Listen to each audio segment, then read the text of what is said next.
The Dark Knight Rises is next in our Nolan film series. We're getting quite near to the end now. And this is an interesting movie. It was always going to be hard for The Dark Knight Rises to live up to The Dark Knight. We know that for sure. It definitely peaked with The Dark Knight, particularly with how perfectly that film ended. Everything was wrapped up very nicely. And I think it's kind of obvious here that Nolan didn't actually have an intention of making a third movie. A lot of comic book movies nowadays are so obsessed with setting up future movies and future characters that you lose quality with the actual movie you're watching. And this is one of the reasons The Dark Knight was so good, because it didn't have that. It wasn't trying to be a setup. It wasn't trying to wait for something in the future, a future project. It feels like Nolan knew or wasn't aware that he was ever going to make a sequel to The Dark Knight. And honestly, it felt like that saga was wrapped up after The Dark Knight. I mean, I know there's not really a whole lot of two-movie sagas, you know, you hit a trilogy or more, but it just kind of felt like it was done there, personally. It's a bit of a tricky one because of how good The Dark Knight was.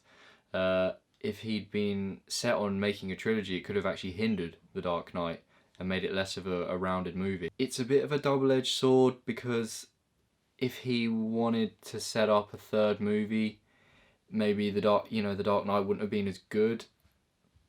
But on the other hand, I think The Dark Knight Rises would have been better if he'd known he was going to make it, because he really could have shaped things differently in The Dark Knight to progress over into The Dark Knight Rises. And I did also read somewhere a little while back, I don't know if this is 100% true, that Nolan would have actually kept Harvey Dent alive if he'd known he was making a sequel, which I think really would have benefited this movie, not just because I love the character of Harvey Dent, you know, / Two-Face, but he was so great in that movie. And say if in this film he'd been the main villain and he was running Gotham or something, he'd taken over the crime sort of industry, all that sort of thing, I think that would have been awesome for a third film, and that's something I would have loved to have seen. And personally, that wouldn't have really affected The Dark Knight in any way. They could have just kept Dent alive right at the end. You know, like maybe he escapes, but Batman saves the day and then he decides to go into hiding. I don't know, they would have had to shape things a little differently, but I think it could have worked without a whole lot of like alteration in The Dark Knight. But at the end of the day, even if you're not planning to make a follow-up movie, when The Dark Knight does as well as it does, you know, say if I'd been the age I am now seeing The Dark Knight in cinema, I would have been fucking blown away, and I would have been craving more. I would have wanted to see more, even though the story was done there. Part of me would still want, I want to see what happens next. I want to see more of this because this is great. It sounds like I'm shitting on this movie already. I'm not. It's not a bad movie. It just kind of feels like it hits the reset button in a sense, because everything, like I said, it was wrapped up. You know, the crime bosses were dealt with, Joker was dealt with, Dent was dealt with. It was all dealt with, and it just, you're hitting the reset here because you've got to bring in a new villain, you've got to bring in all this new stuff, a new threat, when really all the threats were sort of dealt with. And unfortunately, the new threat that was brought in felt a little bit cliche. It's nothing against the character or like the performance or anything, because Tom Hardy's Bane is just badass.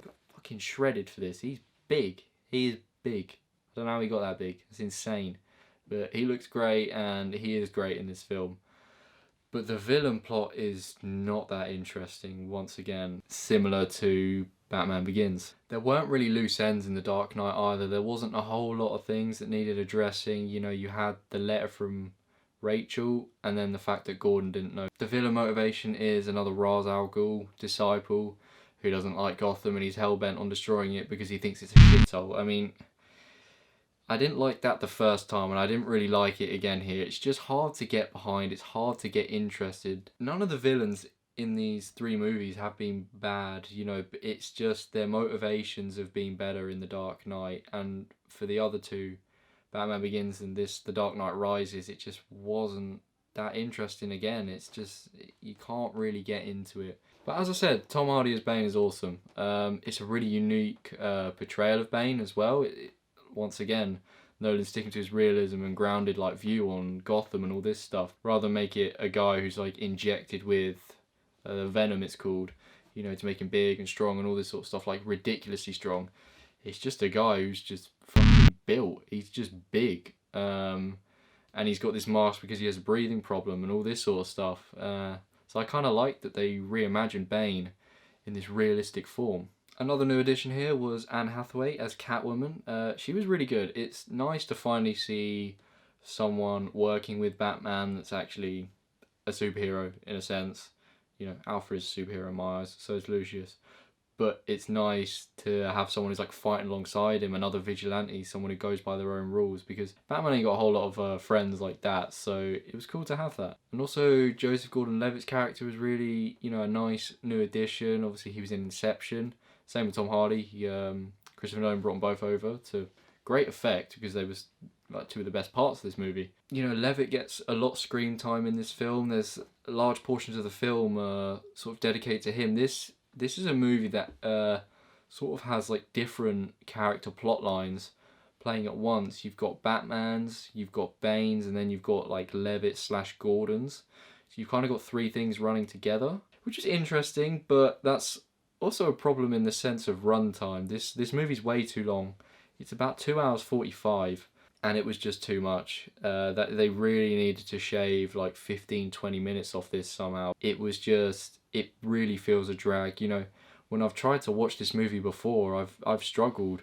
You know, I'll get to like an hour 20, and it doesn't really feel like you've made a whole lot of progress because things don't really come together until that late in the second act, that whole third act. That's when things really start to come together. So it definitely feels too long, this movie. And there's also a shit ton of exposition here, especially with, well, just with Bane pretty much, and it just wasn't really needed or necessary. Like, the mystery of characters is what makes them so interesting. Like, we didn't get a backstory for Scarecrow, and I was interested by Scarecrow. We certainly didn't get a backstory for Joker, which is what made him so great, because you're wondering, where the hell did this guy come from? But that's the beauty of the Joker. You don't really know his origin until Joker came out, the movie, which gave him an origin. But that was good origin still. But anyway, yeah, characters. I thought everyone returning was great. You know, they sort of built on their performances, and I thought this was Christian Bale's actually best performance as Batman. He goes through a lot in this movie. He gets his fucking spine broken, you know, so he goes through some shit.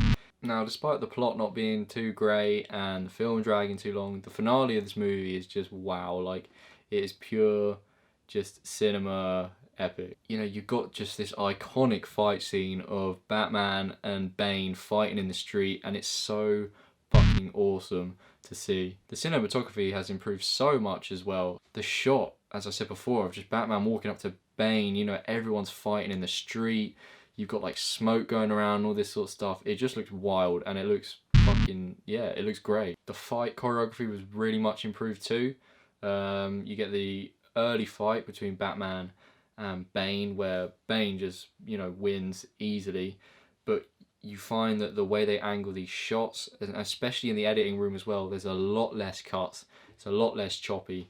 And that's just really good because it allows you to stay more invested in the fight, more invested in what's going on, because when they over edit, you kind of get lost. It draws you out of it a bit. But with these, there's less cuts in those situations, so it's just really great to see. So yeah, conclusion. Even though it felt like Nolan was wrapping up these movies for a second time, he still did a really good job with this film. I feel like he was put in almost the most awkward situation he could for this movie, and he still did a cracking job with it. We've seen it for a lot of trilogies where the third movie just doesn't really work.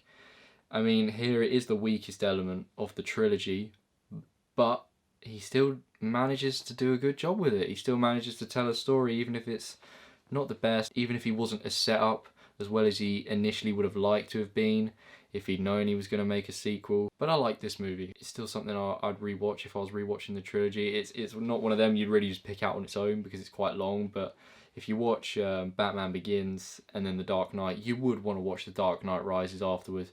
It's not one of them trilogies where you got to skip a film because it's the bad egg of the bunch. And the way he does wrap things up is really nice. It's touching. Like, you get nice emotional moments, especially between Bruce and Alfred. They have like an argument early on in the movie, and it's kind of sad to see.